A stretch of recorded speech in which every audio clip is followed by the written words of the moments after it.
이스라엘은 모압 족속과 싸울 의향이 없었습니다. 그들의 땅을 뺏을 생각도 없었습니다.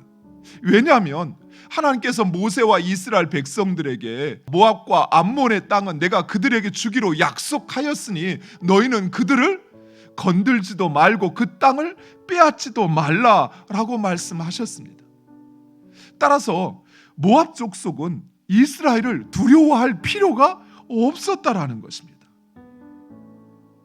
그러나 모압 왕 발락은 이스라엘을 두려워하였고 의심하였습니다. 결국 스스로 이 미련하고 허망한 일을 자초하였던 것입니다. 물론 하나님은 이 모압 왕 발락의 어리석음도 또 발람의 그 탐욕도 하나님은 하나님의 뜻을 이루시는데 사용하십니다. 사랑하는 성도 여러분, 우리 역시 하나님의 그 말씀을 의심하고 믿지 못하여서 원망하고 불평하거나 또는 두려움과 염려로 인하여 허망하고 어리석은 일을 자초하고 있지는 않으십니까?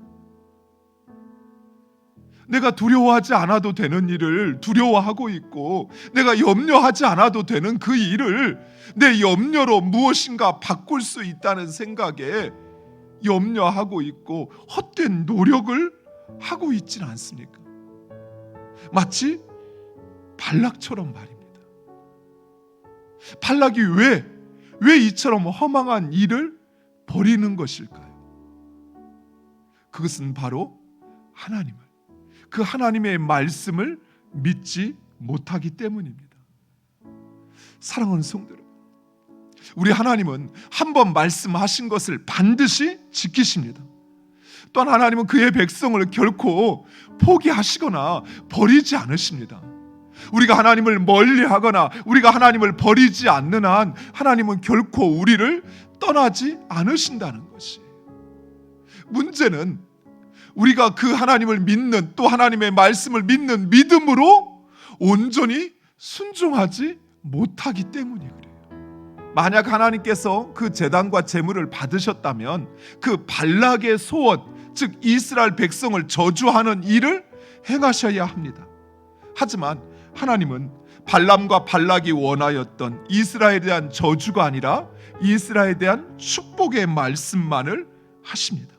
우리는 하나님을 예배할 때 우리의 정성을 다해서 경건히 하나님을 예배해야 합니다. 왜냐하면 하나님은 우리의 경외의 대상이기 때문입니다. 그러나 우리의 정성이나 또는 우리의 예물이 하나님을 좌우할 수 있다, 하나님의 뜻을 내가 움직일 수 있다 생각하는 것은, 그것은 곧 우상 숭배입니다. 왜냐하면 사람들이 우상을 만드는 이유가 바로 거기에 있습니다.